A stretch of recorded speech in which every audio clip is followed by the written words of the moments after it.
Thanks, Joe. Now, the Prince and Princess of Wales Hospice is situated right on the River Clyde, just by Glasgow city centre, across from the suspension bridge, and it exists to help people achieve the best quality of life possible in whatever time remains for them. Like most hospices in Glasgow and the west of Scotland, they rely on contributions to continue the work they do, but it doesn't all have to be bake sales and sponsored runs. And joining us now from the Prince and Princess of Wales Hospice is Heather Manson and Ashley Thompson on the show. Thank you very much for joining us, ladies. Thank you for having us. Now tell us a little bit more about the work that you do, Heather. Ashley and I are part of the hospice fundraising team, and it's our responsibility to ensure that we generate the funds required to allow our clinical staff to provide the care and support to our patients and their families. So we are involved in fundraising activity generally to generate revenue. So how do you raise these funds to keep the doors open and maintain the high level of care that you provide? Well, we've got about 5 million that we need to raise every year to keep our doors open. Oh, right. So to be honest, we do a little bit of everything. We've got an extensive calendar of events that we basically tick all the boxes. Anything you might like to do, we try and run an event that will correspond to that. So we've got ladies events, golf events, sporting things, you name it, we do it. We've also got shops all throughout Glasgow, and we heavily rely on public donations. So doors are open very much all the time for the 24/7, yeah, absolutely. Now, Heather, end-of-life care isn't an easy subject to talk about, but it is just as important as start-of-life care, maternity care, isn't it? Yes, it is, David, but I think what the hospice is there for, we're there to support people, and we're there about promoting life and allowing people to live as comfortably as we can until they die. So we're about life and living, we're not about death. It's all about the quality Absolutely, of life and allowing people to have the best quality of life in the time that remains for them. That's what's important to the hospice. Yeah, so important. And I believe you're opening a new facility, is that right? Yeah. Open a new facility? As you mentioned, David, we're based down in Carlton Place, down in the Clyde side, and we've got 4 beautiful Georgian terrace down there. And Carlton Place has served us well for the past 31 years now. But we've extended it, we've reconfigured it, we've made it fit our purpose. But now we have the fantastic opportunity to build a new purpose-built facility, and that's on the east side of Bellahouston Park, which we're very fortunate to have the support of Glasgow City Council with a fantastic 8-acre site on the east side there. So that will enable us to build a purpose-built facility, which will allow us to enhance a lot of the services that we currently provide. But in addition to that, it will allow us to introduce a new provision of care for young adults from age 15 with life-limiting conditions. So it's a service that's needed. Yeah. So that's a completely new service to what you don't have that just now. We don't.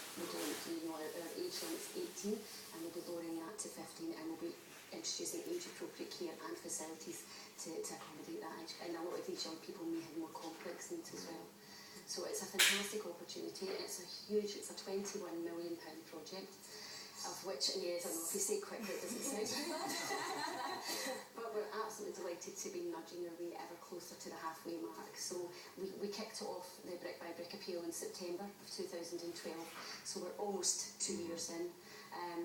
The design's fully, the design's gone through, the planning permission's been granted, and it's all down to fundraising and getting the public involved, and we're hopeful that we'll start our ground enabling works in June of next year, and then by June of the following year, hopefully we'll be in a position that we're financially secure enough that we can go ahead with the construction, and that'll be an 18-month build from that point. Such a big project, isn't it? Absolutely massive. But now for us, I mean, we've sort of lived and breathed it for the past 2 years, gone through all the design process with the architects and seen what the new hospices will be able to offer for everyone, for the people of Glasgow. It's very much Glasgow's hospice for the people of Glasgow, by the people of Glasgow.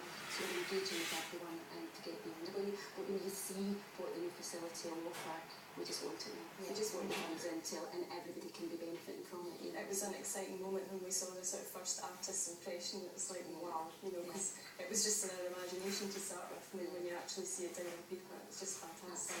And there's obviously going to be a lot more fundraising. There's been a lot of fundraising that have happened so far. Ladies' lunch, as you mentioned, a lot of different other things. You've got a glittering ladies' evening coming up. Yes, we've got Girls Uptown, which is a week on Friday. Fantastic event. It's really just a big night out for the ladies. We have everything that ladies like. We've got cocktails, we've got fizz, we've got butlers in the buff,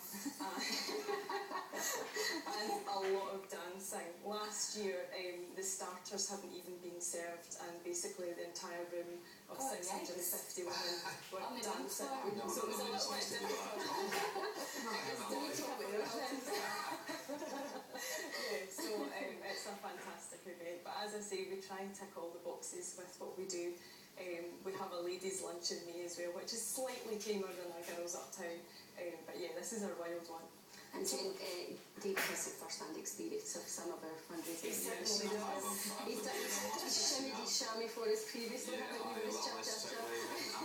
Probably a little less chat about my dancing would probably best. You did well. You did well. Move on from that. But as well as going to the events, obviously, there are many ways that people can get involved and support, can't they? Absolutely. I mean, we rely heavily on volunteering, and we have over 650 volunteers who, to be quite honest, we couldn't function without. So we encourage people to get in touch with us. And from what Ashley was saying, retail in the shops, in the hospice itself, coming to some of our events, helping out with raffle, auction, all sorts of ways that people can volunteer their support.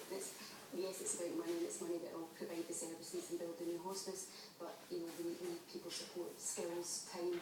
That's as valuable to us. And we still have a couple of tables left to Girls Uptown. So if you'd like to come along, just get in touch with me at the hospice. Fantastic. And what is there a website we go to very quickly? It's www.ppwh.org.uk. Perfect, thanks very much. Thank you. Thanks for having me. Now, we do like a good dance here in Glasgow, but have you got your